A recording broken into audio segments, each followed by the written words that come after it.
This will be a video response to Spock Talk and Ham and Cheese. Now, Spock made a video saying that the Austrians were strawmanning the Keynesians, and he quoted a passage from Di Lorenzo, where Di Lorenzo characterized Keynes as a listless spender. And this is false. This is a mischaracterization of Keynes' theory, and Spock says that this is not an isolated incident. This is endemic throughout the Austrian school, and there is no way that the Austrians don't know what they're doing. These people all have PhDs, and in order to get that PhD, you have to understand Keynes' real theory, and there's no way that they don't understand Keynes' real theory. So the only reasonable conclusion is that these people are lying for propaganda purposes. And I agree.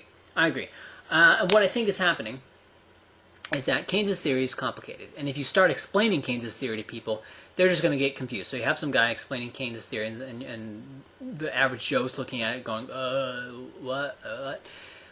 And so you have that. But then you have over here saying, all that math and all that jargon is just a complicated and convoluted way of saying, spend, listlessly spend, and you can spend your way to prosperity. Okay? So you have this really simple thing, and that simple thing is what people glob onto. So you have these people confusing them, and so they're in a state of confusion. And when you're in a state of confusion, you're going to search for something simple to glob onto. And it's right there. Spend your way to prosperity. That's simple. That's what people glob onto. Even people who advocate that. Right? You have people who think that Keynes is a listless spender, and they're for that, and so they're pro-Keynes. Right? So you have that. You also have straw manning going across all sides, and I don't need to explain this or find any examples. I mean, this is well known. Straw manning occurs in debates on political economy, but between conservatives, and Democrats, and within conservatives, and among the various schools of economics. Straw manning is endemic, and in fact, Spock himself made a video about Paul Krugman straw manning the Austrians, which was a decent video. But Spock right now is not focusing on all those other straw mannings. He's focusing on what the libertarians strawman. He's focusing on libertarians strawmanning Keynesians. Why would he be focused on the libertarians? He's an American conservative. And who are the American conservatives' main enemy? Libertarians? No. But that's who he's focused on. But it makes sense, right? It makes sense if you recognize that Spock is engaged in this anti-libertarian mania. That explains his behavior just fine. Okay, enough of that. What am I talking about? Okay, resource transfer cure is what I see this idea of war stimulating the economy. And war, it could be war. Or let's just take a simpler example of people digging holes and filling them up again, and the states paying them Federal Reserve notes to do so. Okay, so you have a situation where you have an integrated structure of production. Let's say 80% of people, they're producing stuff, okay, and they're exchanging with each other indirectly using money, and they're producing stuff and exchanging stuff, and they're able to get a house and food and all that stuff, and they're engaging in profitable, sustainable production. Okay. Then you have these other people who are not gainfully employed. Now, after you administer the Make Work program, they will be employed, but they are not gainfully employed. They are disintegrated. That is, these people are integrated with each other in the structure of production. These people are disintegrated. So, two ways of doing this. The first way is to tax these people and give the Federal Reserve notes to these people. The second way is to expand the money supply and give to these people. So let's just say you tax these people and give it to these people. Okay, so these people now have less Federal Reserve notes. These people now have more Federal Reserve notes. These people will use their Federal Reserve notes to buy stuff from these people. The result is a resource transfer from here to here. Okay, with inflation, you expand the money supply, give the new dollars to these people, right? Okay, so these people have the dollars. They take the dollars over here, buy resources from these people, and the net result is a resource transfer from these people to these people. So in both instances, the result is a resource transfer from the integrated structure of production. Now, the people in the integrated structure of production tend to have more wealth, and people with more wealth tend to invest more. So the result of this is to reduce investment. or savings, but savings tend to be investment. So you're just reducing investment, reducing the creation of new profitable, sustainable lines of production. Now, people will say, well, this becomes not as well. They'll say that through the multiplier effect, that this ends up being a good idea. Because let's say you own a store, and I'm going to deal with this in two ways. First way, let's talk about the expanded money supply. So you have a store, and you're getting all these new customers. You're getting all these, the government cheese, or people coming in with these government checks or these government new Federal Reserve notes, and they come to your store, and you're like, wow, I have all these new buyers. There's all this new demand out there. Okay, and so you're going to see that you're getting all this new demand. So what you're going to do is you're going to raise production. And you're going to say a store owner is going to buy more wood, and they can buy more steel, or buy more, vitamins, or whatever it is they're selling. And so the increase in production occurs back in the line. But let's just abstract this and say you're going to increase production. Okay, so you increase production to meet what you think is new demand. But over time, and you think it's new demand, and you increase production with the assumption that each Federal Reserve note is worth so much, right? That's your assumption. Your assumption is that the Federal Reserve note is going to be worth so much, and that you can use these Federal Reserve notes to buy, that you can buy just as much with the Federal Reserve notes as you could, pre-inflation. Right, with each Federal Reserve note. So that's what's happening, and so you have so you have people coming in, and so you expand production. To expand production, you actually deplete the capital stock, and that's another thing. So you deplete the capital stock, expand production, but then what happens is that you get inflation, and because there's more money in circulation, value of each dollar goes down, and when the value of each dollar goes down, it then becomes revealed that these new investments, that is, these expansions of production, were not sustainable, right? Because here's the thing: you weren't expanding production of vitamins or whatever before the new Federal Reserve notes were introduced, right? You weren't expanding production then, okay? But you then expanded production because you believed real demand increased. But real demand did not increase. Okay, nominal demand increased. And so the expansion of production was a response to an economic environment that didn't really exist, right?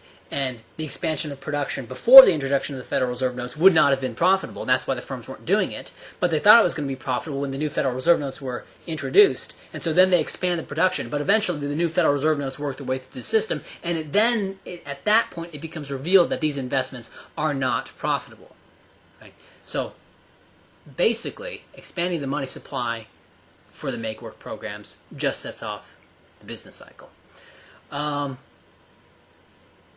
The other point is simpler. The other way of doing it is simple. What happens is you take money from these people, give it to these people. You see in that you now have less dollars, okay, and you see that your customers coming in are different. They're different customers, and they're buying stuff. And you don't expand production because you don't see these new dollars coming in. You're still getting the same amount of sales, roughly, okay. And so all that ends up happening is just a resource transfer from these people to these people. There's no business cycle in that regard. So that's my response to the idea of make-work stimulation. Then there is make-work that does produce something. And this is a little bit different. Let's say the state employs people and pays them $5 an hour. And these people are producing $3 an hour worth of stuff. As the value of the stuff that they produce is $3 an hour, but they're getting paid $5 an hour. And this difference is an issue. And, what makes up the difference? Well, The difference could come from taxes, which ends up being just a resource transfer of whatever the difference is, or it could come from inflation, right? And that's going to set off a smaller business cycle. It's smaller because it's not a complete deadweight loss. It's only a $2 per hour deadweight loss in this example. So you have these people that are producing more stuff, and but there's an increase in real demand, so to speak. But this then begs the question: if the government or if the state can employ these people, right, to produce $3 an hour worth of stuff, and they pay $5 an hour, why can't these other firms, why can't an entrepreneur pay them, say, $2.90 an hour, and then pay them and to produce $3 an hour worth of stuff? Right? If these people don't have any job, then they're going to take, beggars can't be choosers. So why can't an entrepreneur employ these people? So that's one thing. And also, if you have an entrepreneur employing these people, you don't get the problem of a resource transfer from the already integrated structure production to these people, which then results in a decrease in investment. You don't get that problem. Or you don't get the business cycle problem based on expanding the money supply to cover the difference. So, and the reason that Keynesians say that, well, I'm not going to get into that. What I say, the reason why an entrepreneur can't just go to these people and say, hey, I'll pay you $2.90 an hour to produce $3 an hour worth of stuff, the reason that that guy can't do that is because of two things. One is minimum wage laws, right, that it makes it illegal to work below a certain wage, and welfare, right? Because people, if they can have an okay standard of living, it's not a nice standard of living. It's actually kind of a bad standard of living, but they don't have to work, right? And so that's nice. So people will choose, no, I don't like working. I don't particularly like working, so they'll go on welfare. And so welfare and minimum wage laws makes it so that entrepreneurs can't do their job, basically, and hire these people at very low wages to produce more stuff, which then gets them integrated in structural production, and then more investment comes about, and the wages get bid up, and the new people become more productive, and the economy generally recovers. But that is prevented from happening because of minimum wage laws and welfare. So, yes, that is that. Now, another thing I wanted to talk about was that the Austrian theory of the business cycle also explains sticky wages. Now, in order to get to that, we need to talk about the Keynesian theory of the business cycle. Yes, we need to talk about that. So, because sticky wages are very important in this. Now, according to Keynes, what happens is people will hoard money. That is, let's say you get $1 paid to you.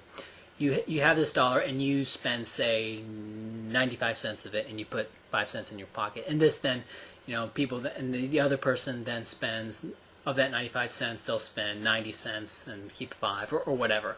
But people are hoarding money, and they're taking money out of circulation. Okay, now we as free marketers look at that and go, oh, no problem. All that's going to happen is that you're going to have fewer dollars in circulation, assuming the state doesn't print anything. But all that's going to happen is you're going to have fewer dollars in circulation. And as a result, prices and wages are going to go down. Nominal prices and wages are going to go down. But in real terms, they're going to stay about the same. So no problem. No problem with that. Well, there is a problem with that according to the Keynesians, because sticky wages, right? Prices will adjust down. Okay? But wages, nominal wages, will not adjust down. And so, because nominal wages will not adjust down, firms end up just firing people instead of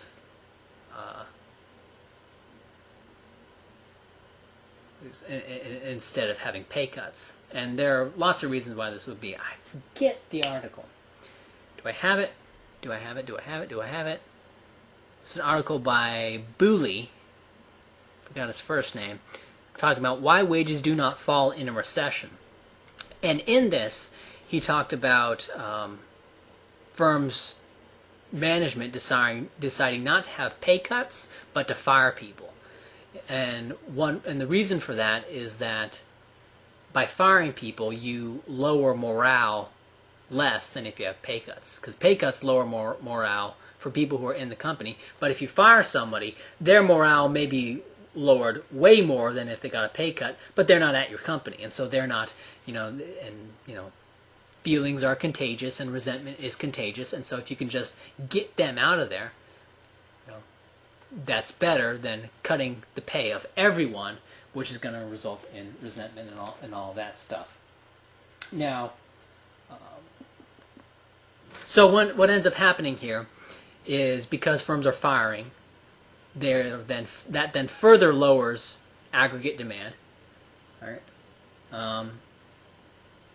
Which then, so firms fire people, lowering aggregate demand, and so now a free marketer would look at that and go, no problem, right? You fire somebody, less dollars are coming in, just lower prices and wages again, right? Because there's less dollars floating around, because there's less wages being paid, so just lower prices and wages again. But again, wages are sticky, so the firms are going to have to fire more people again, right? And so this then creates a downward cycle until at some point it stops, and I don't know when. I don't know when the Keynesians think that the downward spiral stops. I'm sure they've addressed this, but I don't. I've never read about where they think the downward spiral stops. From this explanation, it appears to me that the downward spiral is just going to keep on going until you get to the Stone Age. But anyway, now to prevent this from happening, what Keynesians say to do is to constantly expand the money supply, to gently expand the money supply. How much do you expand the money supply? Well, you expand the money supply by however much people are taking out of circulation. That's why the multiplier effect is really important. If people are spending 90 cents on the dollar and they're hoarding 10 cents, then you need to expand the money supply 10% over a year or over whatever period of time, whatever the time interval is. You have to expand the money supply by that much in order to prevent a decrease in the currency, right, in order to keep nominal prices up, which then keeps nominal wages up and prevents having to,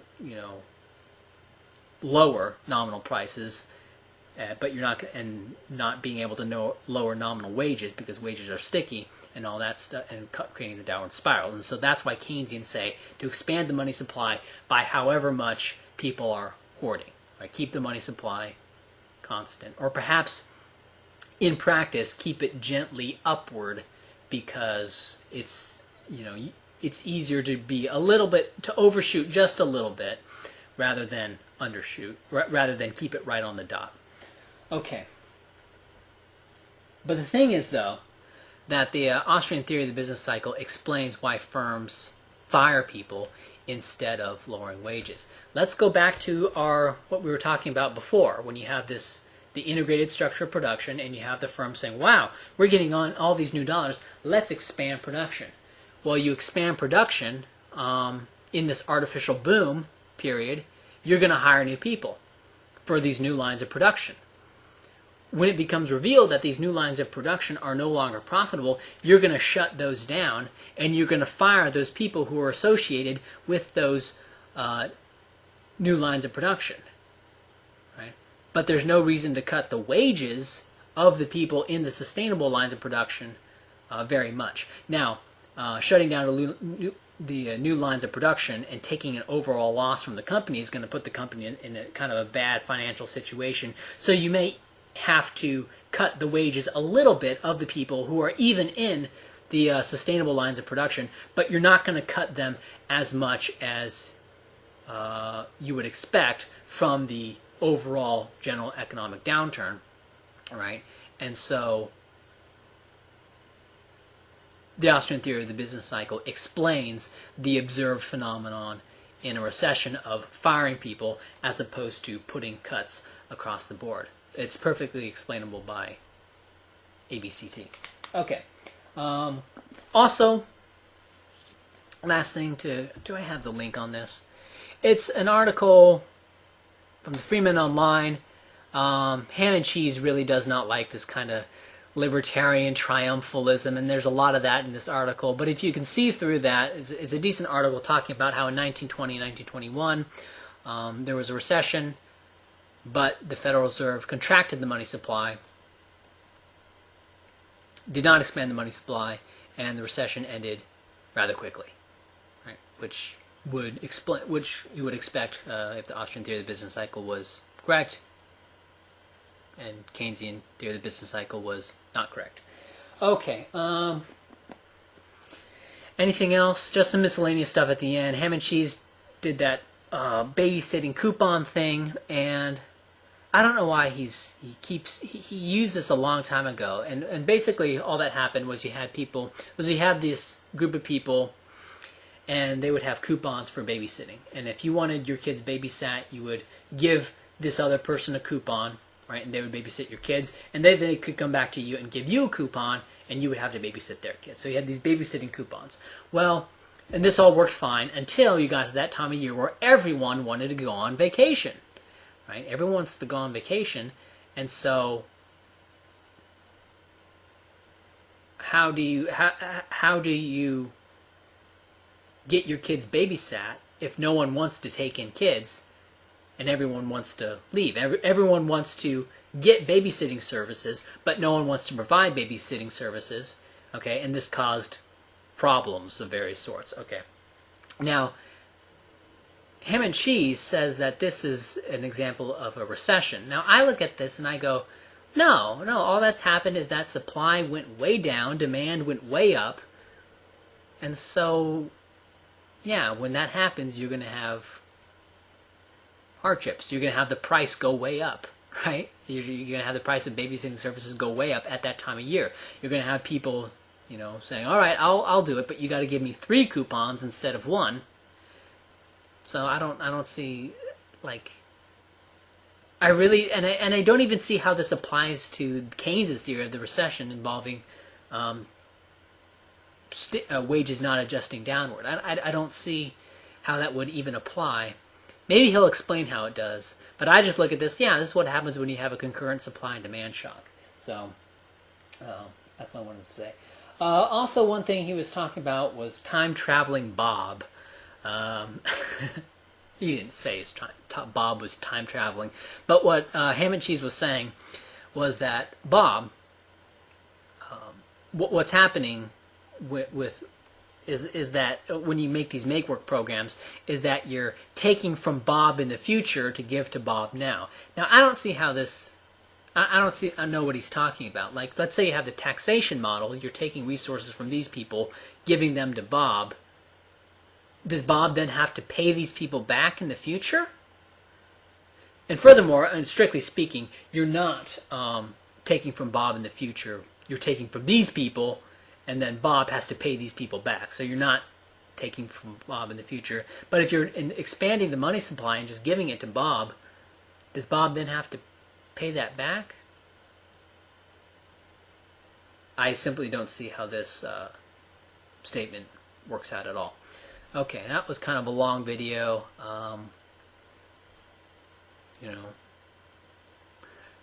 I just have to say I made this video in good faith, right? I'm not trying to mischaracterize anything you guys are saying. If I did mischaracterize anything you guys are saying, say so, right? And I will not be offended.